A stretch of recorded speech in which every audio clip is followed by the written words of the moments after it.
Yep, definitely a mystery tour.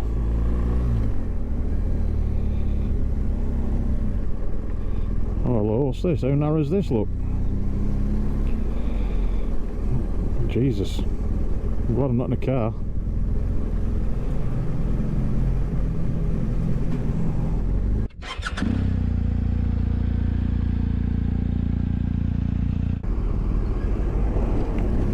Follow that Warburton's truck.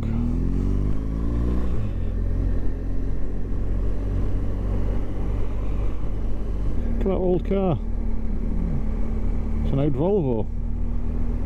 Awesome. Told you it's like going back in time. There's a canal and a few boats. There must be a point for mooring up there. There's a lot of very small streets close together here, so it's difficult on the sat-nav to make sure you're on the right one. I can see signpost here for Hardcastle Crags, which is somewhere I've been before. Not a bad spot. It's a nice day out. If you're looking for that sort of thing. So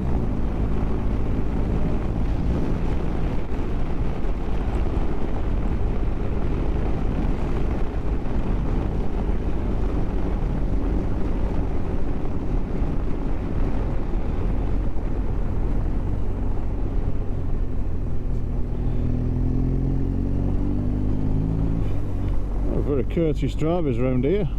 I suppose they're used to these tight roads and it's just everyday driving for them. But yeah, everybody's giving way on the park side. You know, I always thought that if the park car's on your side, then you should give way. It doesn't always work, obviously, but they do seem to abide by it here. Fair play to them.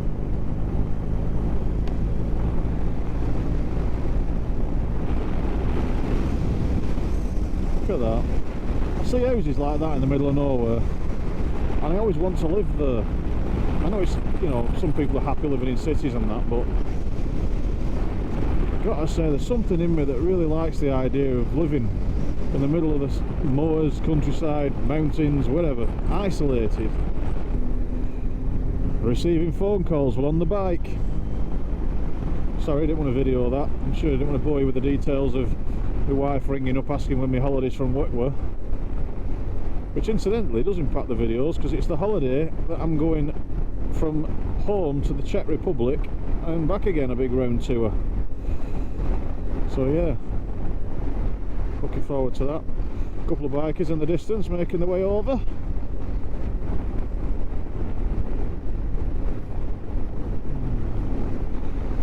Give them both a nod.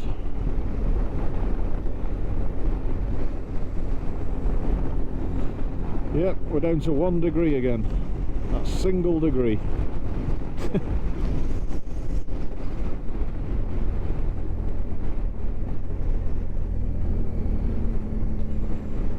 There's it's like a mobile phone mast out here.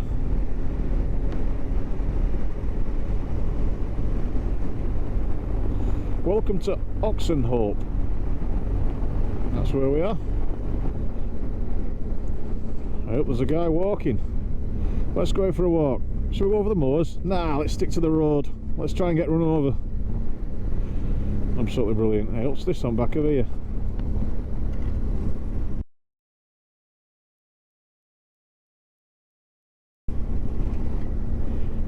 Nice.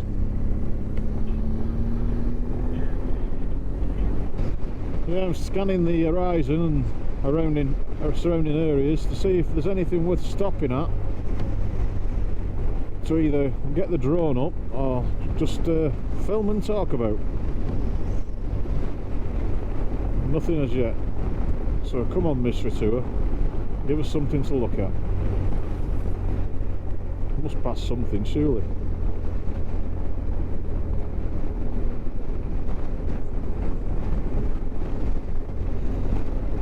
Yeah, we're blessed with, it's a funny thing, you know, like we have YouTubers in England, Wales, Scotland, Ireland.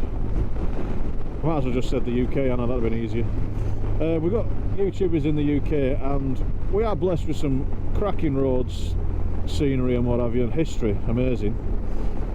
And it's funny that all these other YouTubers from mainland Europe very rarely come to Britain to see the same thing, do they? I wonder if it's the weather that puts them off. Possibly. It sometimes puts me off. Ah, lovely. It's cambered though, so you can get around easy, like a little racetrack.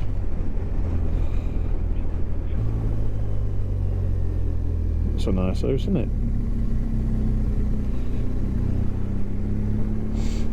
Is there a certain age you get to where you start appreciating architecture and buildings, and you know, you see the effort that people have put into when they're building something, and there must be an age you get to where you go, I really appreciate that.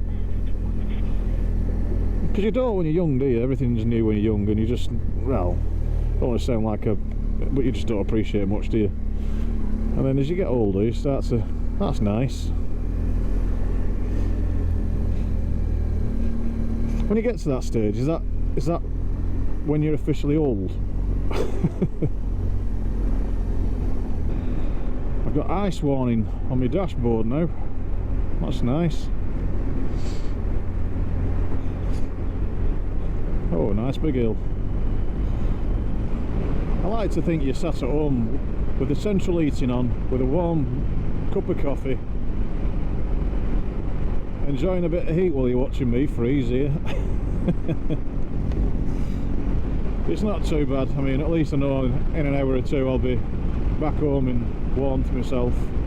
There was some more camping in this, you know, and you know that at the end of your ride is a cold sleep in a tent. That'd be something to look forward to, wouldn't it?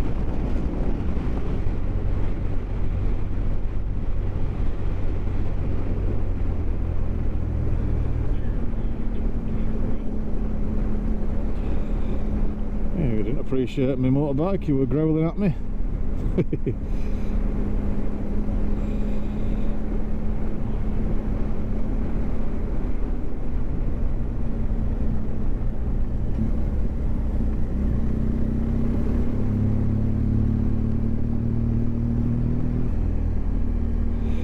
Bronte.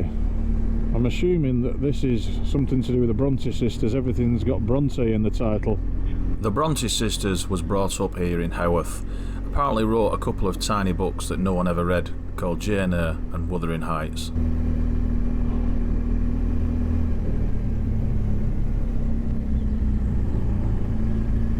Looks very familiar, and I don't know why. I'm sure I've not been here before, but I'm getting a deja vu moment. Maybe I have.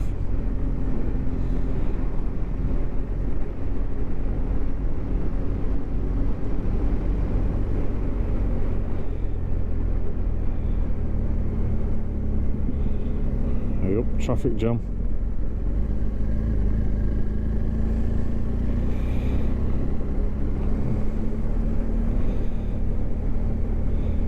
Look at that up there. Little hut with a chimney on it. How awesome's that?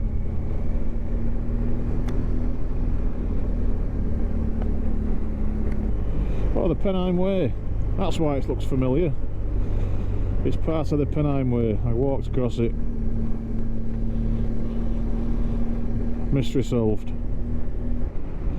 Now I came in the opposite direction on this road a few weeks ago when I did the Panopticons. I think it's the Atom that's along this road somewhere. So I don't know whether I'll stop at that again.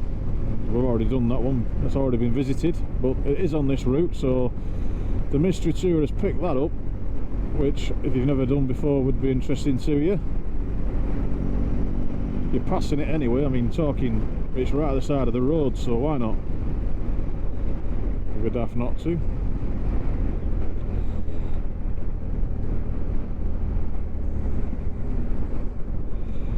So we're going to stop here because there is an interesting little story to be told here.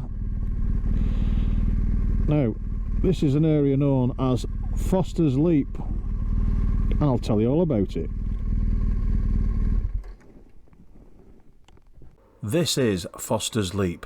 It is named after Foster Cunliffe, a relative of the owners of Wycoller Hall, which is now in ruins, and it was the inspiration of Ferndean Manor in Charlotte Bronte's Jane Eyre novel. The large boulders high above Wycoller were given the name Foster's Leap in the 17th century after Foster Cunliffe, who jumped across the gap separating them for a bet. How this name stuck is unknown, as the gap is only 6 feet wide, and surely this has been leaped over many times. Maybe there was more to the story which made the leap harder than it seems.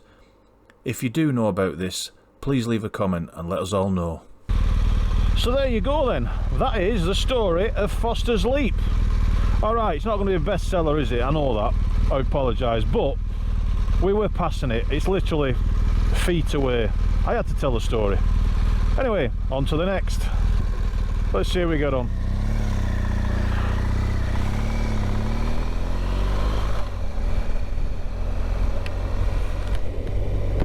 That wind's cold in the face, that's for sure.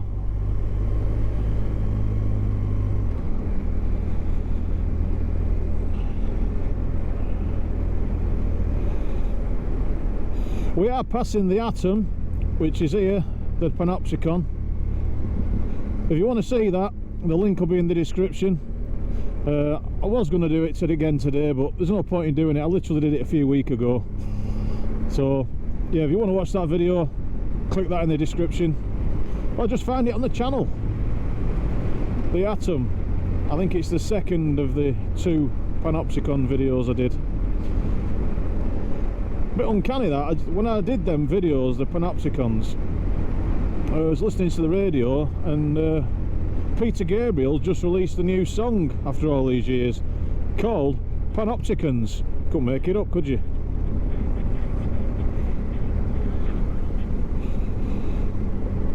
My fingers are cold. Heated grips on. Woof. I'm hoping when we do the trip into Europe, it'll be the opposite problem. Too warm. Too warm's not so bad, you can always take a layer off.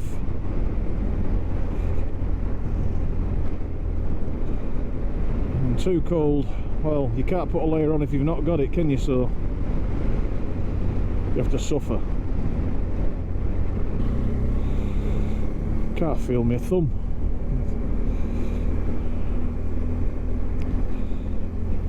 I realise there's a common theme of me moaning about how cold my hands are. Been putting in quite a few of my videos, but it is cold this time of year, isn't it?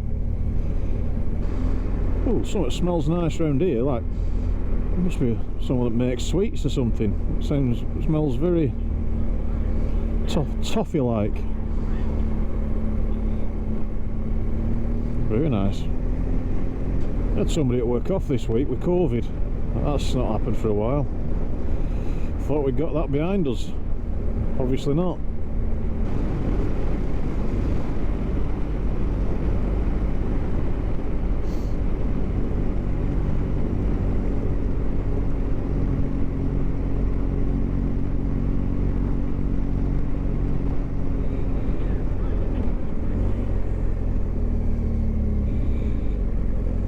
Right, I'm looking for somewhere to park here.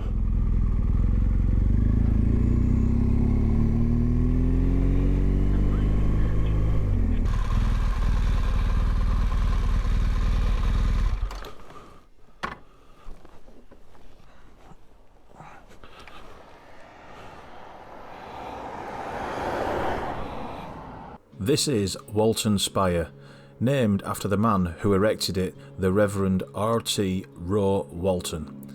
It's a piece of history that should actually be more famous than it actually is.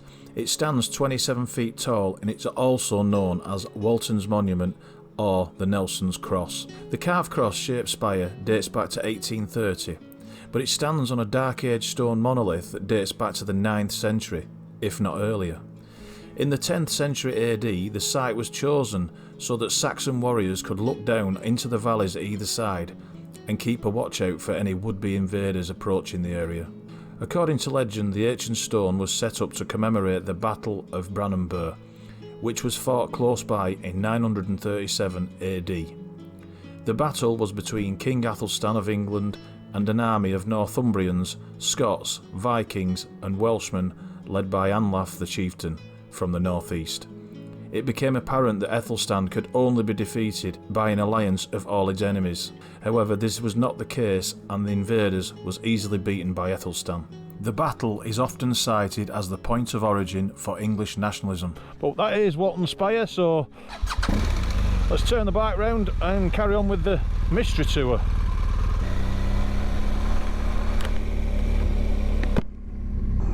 Not good. Can't see bugger all here. Visibility behind these walls is poor. Anyway, so Walton Spire done, let's move on to the next thing, whatever that is. That's the good thing about this, we don't know what's coming next.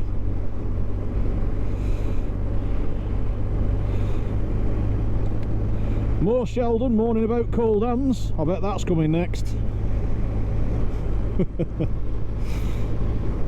I'm not talking to any more sheep. I'm going to get people commenting on the videos saying I've got some sort of sheep fetish. It's just that they're everywhere.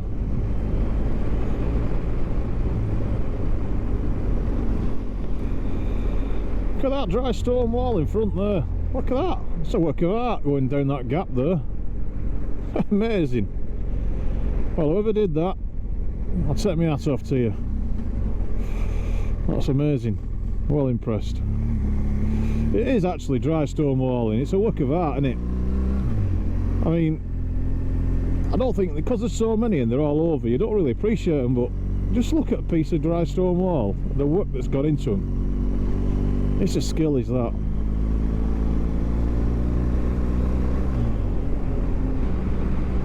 Hey, what's this on the horizon I can see? Looks like a one of them pillbox things from the war. Yeah, I like the look of this. I need to have a nosy at that. That's pretty cool. Look at that. The trouble is, where can I stop?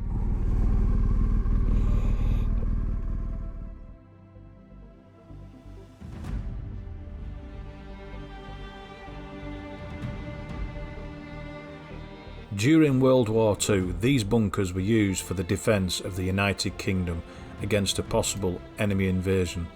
They were built in 1940 and into 1941. So, why is it called a pillbox? Well, the term pillbox is used by the British soldiers because the reinforced concrete construction was the same shape as the boxes which chemists supplied tablets during the war.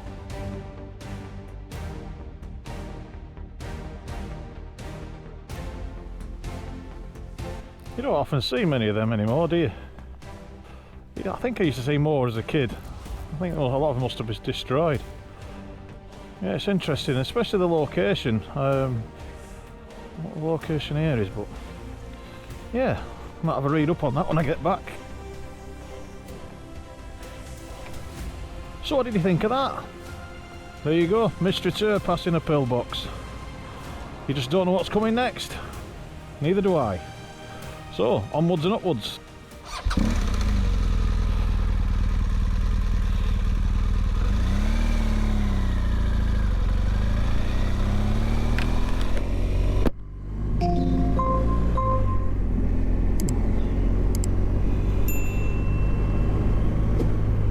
So what do you think then? Is these mystery tours worth it? Well, we will find out soon as the mysterious trip continues in the next video. Thanks for watching, please subscribe and I will see you in the next video. Bye for now.